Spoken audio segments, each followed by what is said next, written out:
Hello friends, நம்ம வந்து இன்றைக்கி பேப்பர் கம்மல் தான் பண்ண போகிறோம். ஸோ அதுக்கு தேவையான திங்ஸ் என்ன அப்படின்னு பார்த்திங்கன்னா பேப்பர். ஸோ இது வந்து நம்ம கடையிலே இருக்கும் பேப்பர் கம்மல் பண்ணுறதுக்கு. நெக்ஸ்ட்டு க்ளூ, நெக்ஸ்ட்டு இந்த மோல்டு. இது வந்து நம்ம பேப்பர் கம்மல் வந்து பண்ணுறதுல எப்படி ஜிமிக்கி மாதிரி பண்ணுவோம்ல அந்த டிசைனுக்கு. நெக்ஸ்ட் இதுக்குரிய நம்ம கம்மல் கோர்க்கிறதுக்கு அந்த கிளிப்ஸ் எல்லாமே தேவைப்படுது. ஸோ அது எல்லாமே நம்ம கடையில் வாங்கி வச்சுக்கோங்க இந்த மாதிரி பேப்பர் கம்மல் பண்ணுறதுக்கு. ஸோ இந்த வீடியோவில் ஃபுல்லுமே பேப்பர் கம்மல் எப்படி பண்ணணும் அப்படிங்கிறதான் பார்க்க போகிறோம். இப்போது நான் ஆரஞ்சு கலர் பேப்பர் தான் எடுத்திருக்கேன் ஒரு இயரிங்ஸ் பண்ணுறதுக்கு. நீங்கள் வீடியோ ஃபுல்லாக பார்த்தா தான் நான் என்னென்ன பண்ணுறேன் அப்படின்னு தெரியும். ஸோ இது நம்ம சின்ன பிள்ளையில் பண்ணியிருப்போம். பண்ணாதவங்க ஃபஸ்ட் டைம் இப்போ தான் பண்ணுறீங்க அப்படின்னா வீடியோ ஃபுல்லாக பாருங்கள், உங்களுக்கு தெரியும். ஸோ நான் வந்து கொஞ்சம் பெரிய பேப்பராக வாங்கிட்டேன், நீங்கள் கொஞ்சம் குட்டி பேப்பராக வாங்கிக்கலாம். எனக்கு வந்து அந்த லைன் இருக்குல்ல, ஸோ அது வந்து கொஞ்சம் இதே நான் வந்து ரெண்டாக கட் பண்ணி சென்டரில் ரெண்டாக கட் பண்ணி யூஸ் பண்ணலாம். ஸோ அப்படி நான் யூஸ் பண்ணல. ஸோ இந்த மாதிரி ஃபஸ்ட்டு சுருட்டிக்கோங்க. நான் எப்படி பண்ணுறேன்னு பாருங்கள். இந்த மாதிரி அந்த ஃபுல்லையுமே வந்து சுருட்டிட்டு நான் எந்தெந்த இயரிங்ஸ் பண்ணுறேன் அப்படின்னு பாருங்கள். அந்த மாதிரி நீங்களும் பண்ணி பாருங்கள். நான் வந்து இப்போ ப்ளூ கலர் க்ளூ தான் யூஸ் பண்ணுறேன். இதுலேயே நமக்கு ரோஸ் கலரு இருக்குது. ஸோ ப்ளூ கலருங்கிறப்போ நமக்கு கொஞ்சம் வேகமாக காஞ்சிருங்கிறனால ப்ளூ கலர் யூஸ் பண்ணுறேன். ஸோ நான் மறுபடியும் பிங்க் கலர் எடுத்துக்கிறேன். ஓகேவா, டிஃப்ரெண்ட் கலரில் நம்ம இயரிங்ஸ் பண்ணுறனால ஸோ ஒவ்வொரு கலர் வரும் அப்படிங்கிறனால நான் ஒவ்வொரு கலர் எடுத்துகிறேன். நீங்கள் ஃபுல்லாக வீடியோ பாருங்கள், அப்போ தான் உங்களுக்கு இந்த வீடியோ ஃபுல்லுமே புரியும்.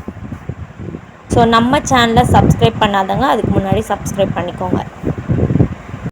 ஸோ அவ்வளோதான். இப்போது நான் அதே மாதிரி 2 பேங்கிள்ஸ்க்கும் பண்ணுறதுக்கு பார்த்துட்டேன்.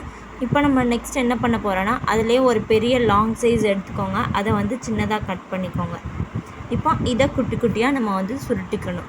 நான் எப்படி சுருட்டுறேன்னு பாருங்கள், அந்த மாதிரியே நீங்களும் சுருட்டுங்க. நான் ஊடால ஏன் மியூசிக் போடுறேன்னா, ஸோ நான் என்ன பேசணும்னு எனக்கு தெரியலைங்கிறனால தான் நான் மியூசிக் போட்டுட்ருக்கேன். ஸோ நான் என்ன மாதிரி பண்ணுறேன் அப்படின்னா நீங்களும் அதே மாதிரி பண்ணி பாருங்கள். ஸோ இந்த இயரிங்ஸ் வந்து நமக்கு நல்லாயிருக்கும். இதை வந்து பிஸ்னஸாக பண்ணுறவங்களும் இருக்காங்க. ஸோ அவங்களா ஓன் யூஸ் பண்ணுறவங்களும் இருக்காங்க. ஏன்னா இது எந்த ட்ரெஸ்க்குனாலும் நம்ம மேட்சிங்காக போட்டுக்கலாம். ஸோ அதனால்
ஸோ இந்த கிளாஸில் நம்ம இந்த 5 இயரிங்ஸ் தான் பார்த்தோம். ஸோ நான் என்னென்ன இயரிங்ஸ்னு ஃபோட்டோவும் உங்களுக்கு அட்டாச் பண்ணியிருக்கேன். உங்களுக்கு வீடியோ கிளியராக தெரில அப்படிங்கிறப்போ நீங்கள் இதை பார்த்து கூட ப்ராக்டிஸ் பண்ணிக்கலாம். ஸோ இந்த டிசைன் தான். ஸோ அதுக்கு முன்னாடி நம்ம சேனலை சப்ஸ்கிரைப் பண்ணாதவங்க சப்ஸ்கிரைப் பண்ணிக்கோங்க. உங்கள் ஃப்ரெண்ட்ஸ் அண்ட் ஃபேமிலிக்கு ஷேர் பண்ணி விடுங்க. தேங்க்யூ.